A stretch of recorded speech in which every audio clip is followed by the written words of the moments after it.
thirsty one, stoop down and drink and live. I came to Jesus and I drank of that life-giving stream. My thirst was quenched, my soul revived, and now I live in Him.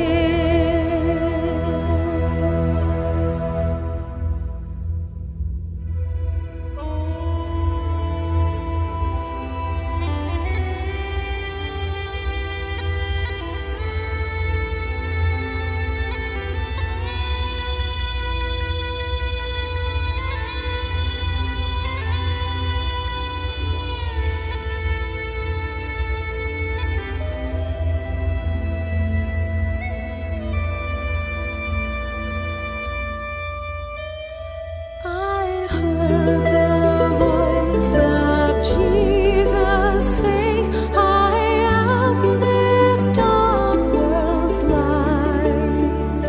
Look unto me, thy moon shall rise, and all thy day be bright.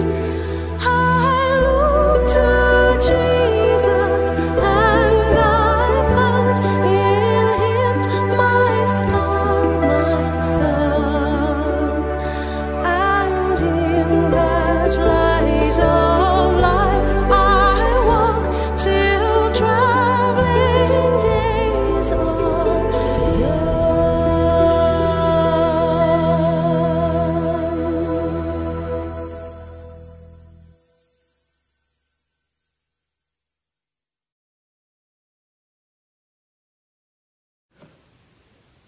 Bonjour à vous qui nous rejoignez ce matin pour notre liturgie de la parole en ce troisième dimanche de Carême. J'avais envoyé un message dans la soirée du jeudi annonçant que l'on devrait avoir une célébration eucharistique dans nos églises aujourd'hui.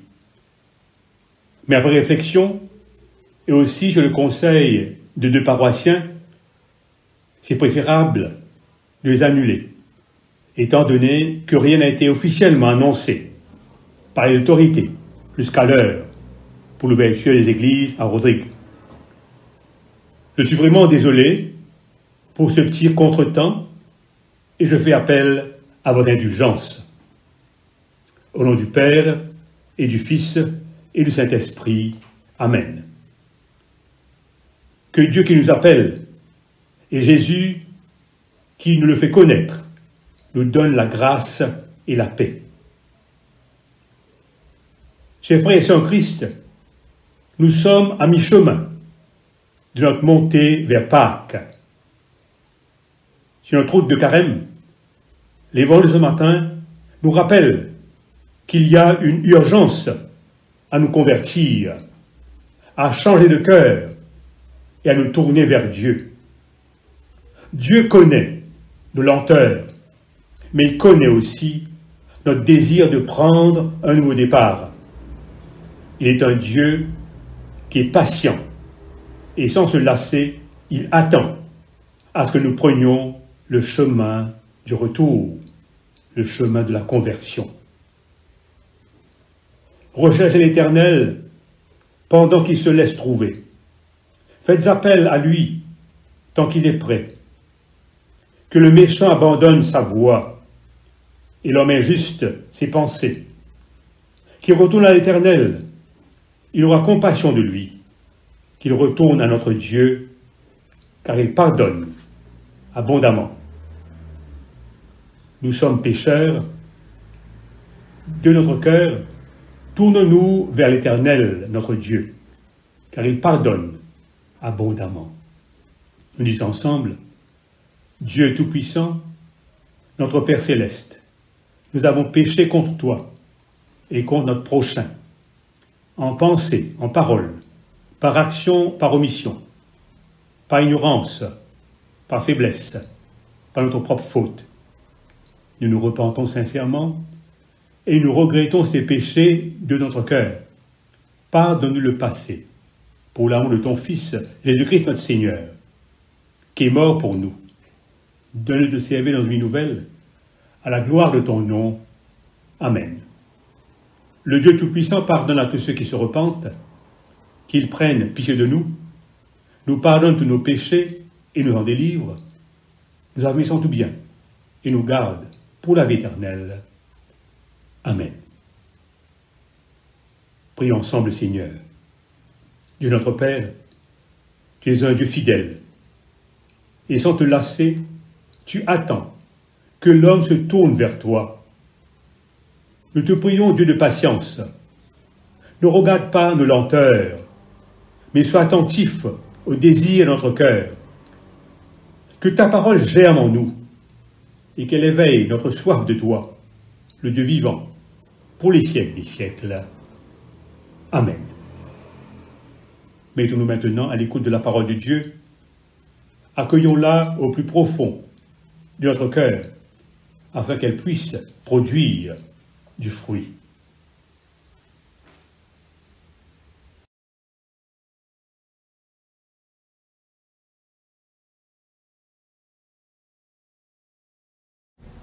La première lecture est tirée du livre d'Ésaïe, chapitre 55, versets 1 à 9. Vous tous qui avez soif, venez aux eaux, même celui qui n'a pas d'argent. Venez acheter et manger. Venez acheter du vin et du lait, sans argent, sans rien payer. Pourquoi pesez-vous de l'argent pour ceux qui ne nourrissent pas? Pourquoi travaillez-vous pour ceux qui ne rassasient pas? Écoutez-moi donc, et vous mangerez ce qui est bon, et votre âme se délectera de mets succulents.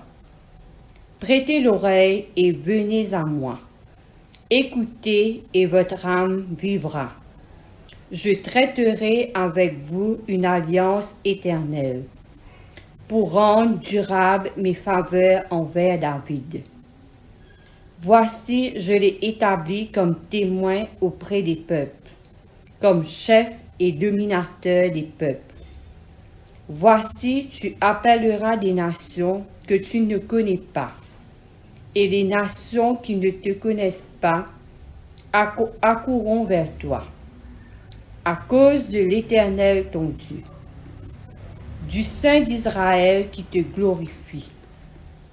Cherchez l'Éternel pendant qu'il se trouve. Invoquez-le tandis qu'il est prêt. Que le méchant abandonne sa voie, et l'homme d'iniquité ses pensées. Qu'il retourne à l'Éternel qui aura pitié de lui, à notre Dieu qui ne se lasse pas de pardonner. Car mes pensées ne sont pas vos pensées, et vos voix ne seront pas mes voix, dit l'Éternel. Autant les cieux sont élevés au-dessus de la terre, autant mes voix sont élevées au-dessus de vos voix, et mes pensées au-dessus de vos pensées. Parole du Seigneur, nous rendons grâce à Dieu.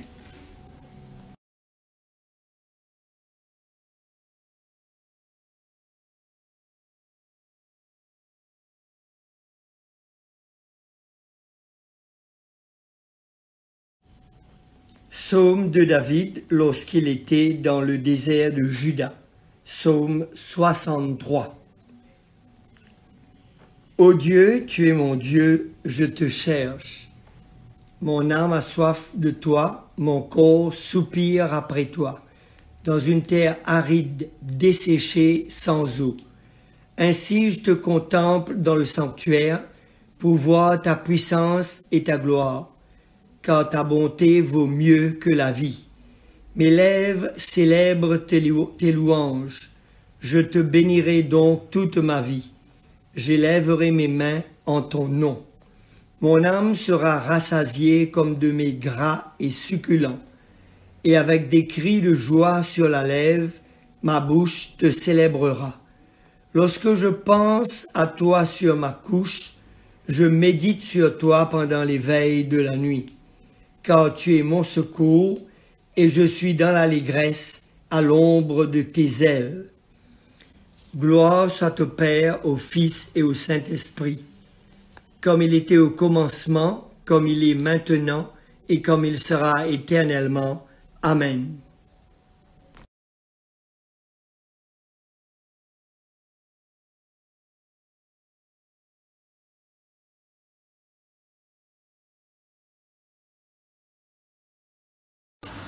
La deuxième lecture est tirée du livre 1 Corinthiens, chapitre 10, versets 1 à 13. Frères et sœurs, je ne veux pas vous laisser ignorer que nos ancêtres ont tous été sous la nuée et qu'ils ont tous passé à travers la mer. Ils ont tous été baptisés en Moïse dans la nuée et dans la mer. Ils ont tous mangé la même nourriture spirituelle et ils ont tous bu la même boisson spirituelle. En effet, ils buvaient à un rocher spirituel qui les accompagnait et ce rocher était Christ. Mais la plupart d'entre eux n'ont pas été approuvés par Dieu puisqu'ils sont morts dans le désert. Or, ces faits sont arrivés pour nous servir d'exemple afin que nous n'ayons pas de mauvais désirs comme eux en ont eu. Ne devenez pas idolâtres comme certains d'entre eux. En effet, il est écrit, le peuple s'assit pour manger et pour boire, puis ils se levèrent pour s'amuser. Ne nous livrons pas non plus à l'immoralité sexuelle comme certains d'entre eux l'ont fait, de sorte que 23 000 sont tombés en un seul jour. Ne provoquons pas Christ comme certains d'entre eux l'ont fait, si bien qu'ils sont morts victimes des serpents. Ne me murmurez pas comme certains d'entre eux l'ont fait, de sorte qu'ils sont morts sous les coups du destructeur. Tous ces faits leur sont arrivés pour servir d'exemple et ils ont été écrits pour notre instruction à nous qui sommes parvenus à la fin des temps. Ainsi donc, que celui qui croit être debout fasse attention à ne pas tomber. Aucune tentation ne vous est survenue qui n'ait pas été humaine. Dieu est fidèle et ne permettrait pas que vous soyez tentés au-delà de vos forces.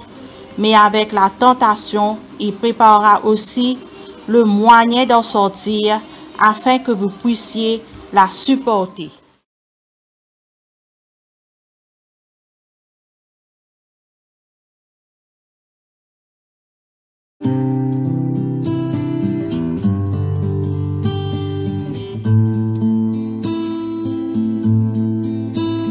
Pardonne-moi, Seigneur, j'ai renié ton nom. Pardonne-moi, Seigneur, j'ai quitté ta maison. J'ai voulu posséder sans entendre le don. Pardonne-moi et purifie mon cœur.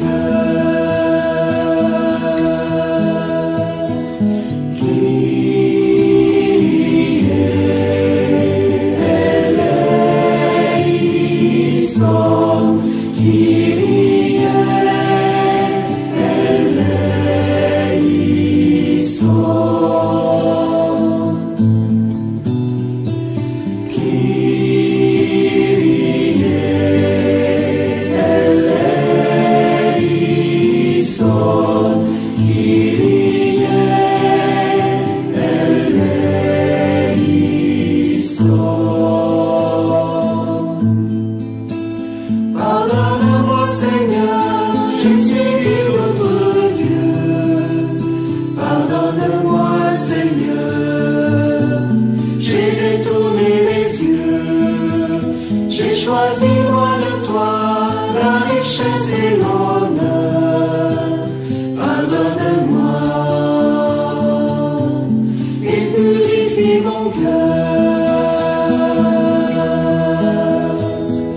Christ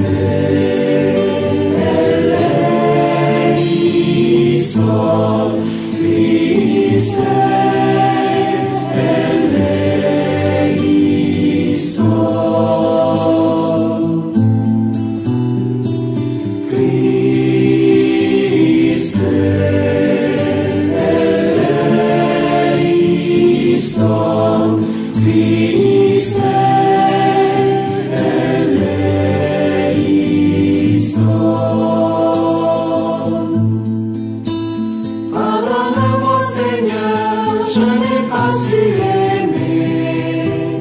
Pardonne-moi, Seigneur, je me suis dérobé. Je ne suis pas resté le gardien de mon frère. Pardonne-moi et purifie mon cœur.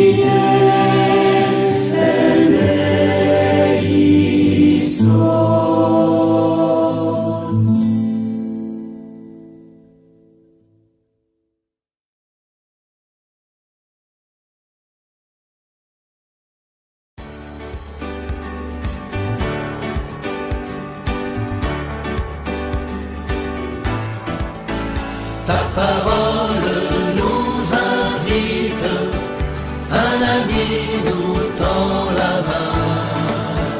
Ta parole nous habite, nous voici sur ton chemin. Un livre est ouvert sur la table, offert comme un morceau de pain. C'est une fête véritable, approchez-vous ceux qui ont faim. Ta parole nous invite, un ami nous tend la main. Ta parole nous habite, nous voici sur ton chemin. Ce livre aplanit les montagnes, les derniers deviennent premiers. Un livre pour un qui perd gagne, qui fait craquer tous nos filets. Ta parole nous invite, un ami nous tend la main. Ta parole nous habite, nous voici sur ton chemin.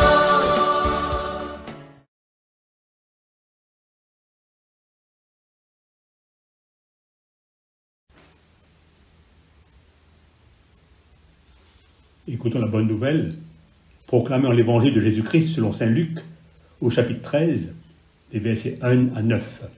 Saint Luc, chapitre 13, versets 1 à 9. En ce même temps, quelques personnes qui se trouvaient là racontaient à Jésus ce qui était arrivé à des Galiléens, dont Pilate avait mêlé le sang avec celui de leur sacrifice. Il leur répondit, « Croyez-vous que ces Galiléens fussent de plus grands pécheurs que tous les autres Galiléens, parce qu'ils ont souffert de la sorte? Non, je vous le dis. Mais si vous ne vous repentez, vous périrez tous également. Ou bien, ces 18 personnes sur qui est tombée la tour de Siloé et qu'elle a tué, croyez-vous qu'elles fussent plus coupables que tous les autres habitants de Jérusalem? Non, je vous le dis, mais si vous ne vous repentez, vous périrez tous également. » Il dit aussi une parabole. Un homme avait un figuier planté dans sa vigne. Il vint pour y chercher du fruit, et il n'en trouva point. Alors il dit au vigneron, « Voilà 3 ans que je viens chercher du fruit à ce figuier, et je n'en trouve point. Coupe-le. » Pourquoi occupe-t-il la terre inutilement? Le vigneron lui répondit, « Seigneur, laisse-le encore cette année. Je creuserai tout autour et j'y mettrai du fumier. Peut-être, à l'avenir, donnera-t-il du fruit.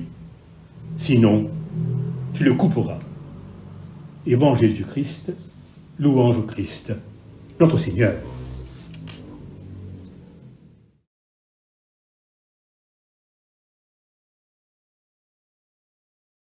Ta parole nous invite, un ami nous tend la main.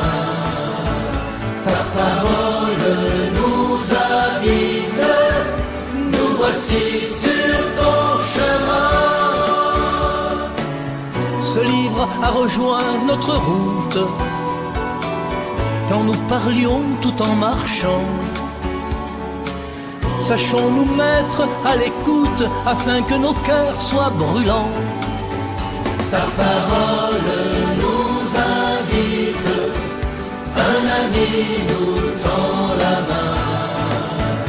Ta parole nous invite, nous voici sur ton chemin. Ce livre est pour les cœurs d'argile, des mots pour façonner la vie. Pour ce potier aux mains habiles, soyons disponibles à l'esprit. Ta parole nous invite, un ami nous tend la main. Ta parole nous invite, nous voici sur ton chemin.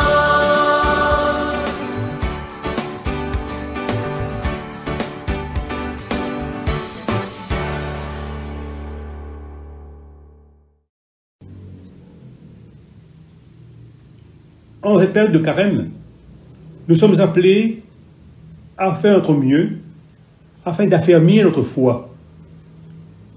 Dieu nous invite à nous convertir, à changer notre cœur. Il nous invite aussi à avoir un regard nouveau sur le monde afin de mieux interpréter les événements qui viennent affecter notre vie et le monde autour de nous. C'est justement le thème principal de l'évangile de ce dimanche. Le texte que nous lisons aujourd'hui fait allusion à des événements qui ont beaucoup marqué les gens de cette époque, des Galiléens massacrés par Pilate pendant qu'ils offraient des sacrifices, 18 personnes tuées par la chute de la tour de Siloé. Aujourd'hui, on aurait pu allonger cette liste. La pandémie qui a mis notre monde à genoux et qui continue de faire des ravages. Même ici, la population a été grandement affectée, causant aussi pas mal de décès. Les catastrophes naturelles, comme les inondations, les tremblements de terre, les récents cyclones successifs qui ont dévasté certaines régions de Madagascar, la famine en Afrique, les victimes de la violence et de la haine des hommes, comme les attaques meurtrières ces dernières semaines menées par la Russie sur l'Ukraine. Dans tous les cas que je viens de citer, du premier coup, l'inévitable question qui vient sur nos lèvres, pourquoi tout cela? Pourquoi eux? Pourquoi nous? Et nous cherchons toujours un responsable. Face à tout ce désastre, nous sommes tous bouleversés. La tentation est grande pour nous de nous en prendre à Dieu. Si Dieu existait, s'il était bon, il ne permettrait pas tous ces malheurs. Ou encore, qu'est-ce que j'ai fait au bon Dieu pour souffrir autant? Ce cri de détresse est tout à fait normal. Il nous faut le respecter. C'est une étape normale de la prière pour ceux et celles qui sont si douloureusement éprouvés. Nous voyons souvent ces cris de douleur et de désespoir dans les psaumes. Seigneur, jusqu'à quand tu m'oublieras? Mon Dieu, pourquoi m'as-tu abandonné? Seigneur mon rocher, c'est toi que j'appelle. Ne reste pas sans me répondre. Dans l'évangile de ce matin, il nous faut surtout accueillir la réponse de Jésus. Les victimes de ces accidents n'étaient pas plus grands pécheurs que les autres. croyez-vous que ces Galiléens fussent de plus grands pécheurs que tous les autres Galiléens, parce qu'ils ont souffert de la sorte? Ils n'avaient nullement mérité ce qui leur est arrivé. Nous n'avons pas le droit de dire que Dieu les a punis. Ce serait trahir l'image même de Dieu. En effet, Dieu est notre Père, un Père qui aime chacun de ses enfants et qui ne veut que leur bonheur. Jésus nous dit, « Si donc, méchants comme vous l'êtes, vous savez donner de bonnes choses à vos enfants, à combien plus forte raison votre Père qui est dans les cieux donnera-t-il de bonnes choses à ceux qui le lui demandent ?» C'est Matthieu chapitre 7, verset 11. Ce que Jésus voudrait nous faire comprendre dans l'évangile de ce jour, c'est que nous avons tous à nous remettre en cause. Nous devons interpréter ces événements qui viennent affecter notre vie comme des signes qu'il nous donne. Cet évangile nous adresse un avertissement très fort. Il nous rappelle l'urgence d'entrer dans une vraie démarche de conversion. Se convertir, c'est changer de mentalité. C'est adopter une autre manière de penser, une autre manière de voir le Seigneur, les autres et le monde. Revenez à moi de tout votre cœur, nous disait notre lecture au début de ce carême. Déchirez vos cœurs et non vos vêtements. La vraie conversion implique un changement radical de nos comportements. Il s'agit pour nous de mettre tout l'Évangile au centre même de toute notre vie. Dans la deuxième partie de notre texte, Jésus raconte la parabole du figuier stérile. C'est une autre manière d'insister sur l'urgence de la conversion. Mais il ajoute qu'une nouvelle chance est offerte au pécheur pour qu'il accueille en lui la vraie vie. Ce vigneron espérait beaucoup de ce figuier, alors que le propriétaire avait plutôt envie de le couper, étant donné qu'il ne produisait rien. Il va, une dernière fois, travailler la terre, la retourner, y mettre du fumier. Peut-être donnera-t-il finalement du fruit. Que peut bien nous dire cette petite histoire du figuier? Notre Dieu est comme ce jardinier qui fait preuve d'une patience extraordinaire à notre égard. Il veut tellement le meilleur pour nous tous. Aussi, il ne cesse de nous tendre la main. Nos infidélités, nos manques de charité, nos réticences, en un mot, nos péchés ne le découragent pas. Il fait tout pour nous ramener à lui, car il veut absolument que nous soyons sauvés. Et il met sur notre route les personnes qu'il faut pour nous faire signe, nous accompagner et nous encourager. Voilà une bonne nouvelle pour nous en ce troisième dimanche de carême. Dieu ne cesse de nous faire confiance. Il croit en nous. Il croit à notre conversion. Sa miséricorde infinie est un témoignage de ce qu'il attend de nous. Il reste passionné d'amour pour chacun de ses enfants. Et il continue à se donner du mal pour nous. Comme ce berger, il vient à la recherche de la brebis qui s'est égarée. Aujourd'hui, accueillons cet appel urgent à revenir vers le Seigneur. Le carême nous donne cette opportunité. C'est une nouvelle chance qui nous est offerte et qu'il ne faut pas manquer. Nous courons nous-mêmes à notre propre perte si nous ne faisons pas confiance à Dieu. Se convertir, c'est d'abord croire à la bonne nouvelle. Cette conversion s'enracine dans la certitude d'un Dieu qui sauve, d'un Dieu qui ouvre ses bras pour nous accueillir, qui que ce soit. Alors, avançons-nous sans crainte et avec pleine confiance. Au nom du Père et du Fils et du Saint-Esprit. Amen.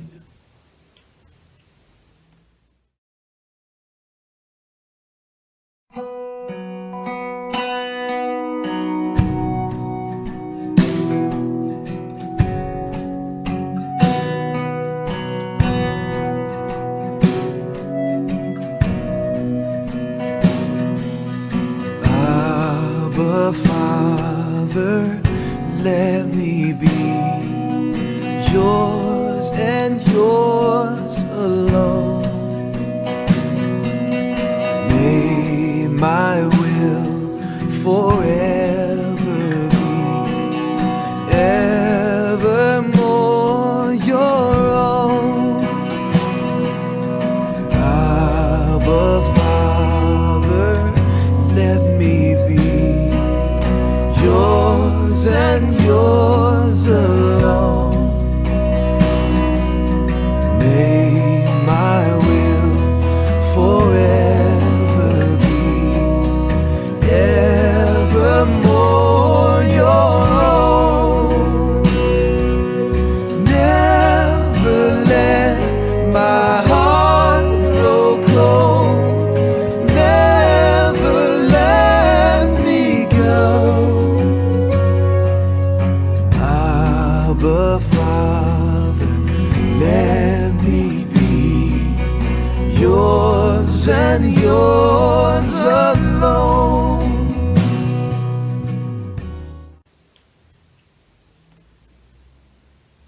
Prions ensemble le Seigneur. Le Seigneur a donné au monde des preuves vivantes de sa patience.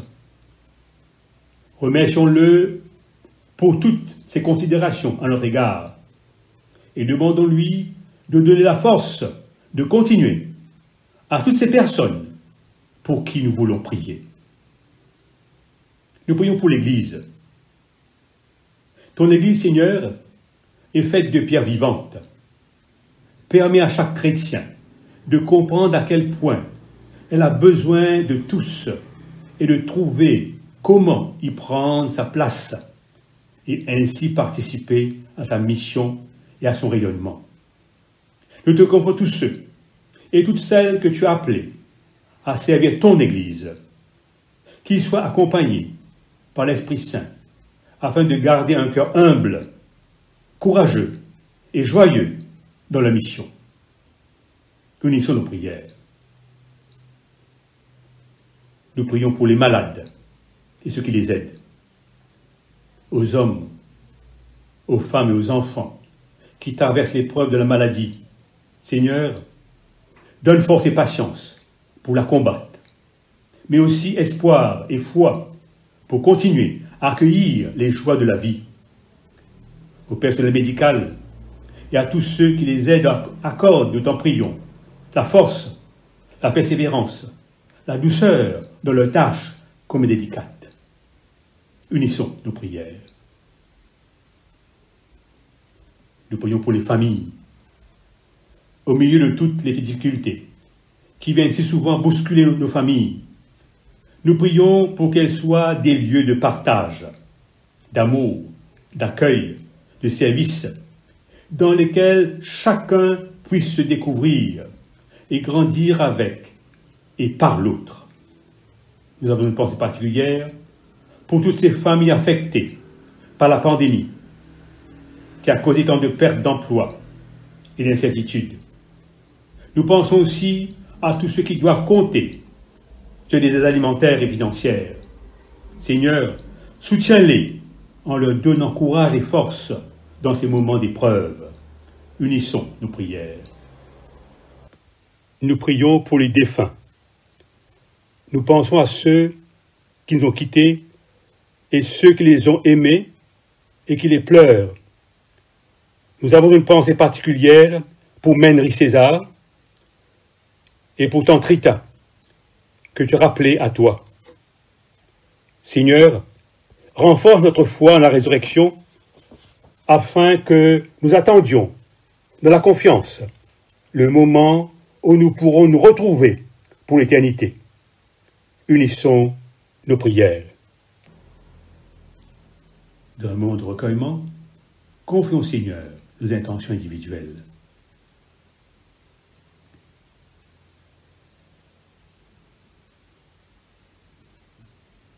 Prions encore le Seigneur. Seigneur, nous savons que tu nous appelles toujours et que tu attends que nous nous rapprochons de toi. Mais comme des enfants égarés, nous avons besoin d'entendre souvent ta voix. Aide-nous à retrouver le chemin qui nous ramènera à toi et ne nous abandonne pas. Nous te demandons par Jésus, ton Fils notre Seigneur. Amen. Abba, Father, let me be yours and yours alone. May my will forever be evermore your own. Never let my heart grow cold. Never let me go. Abba, Father, let me be yours and yours alone.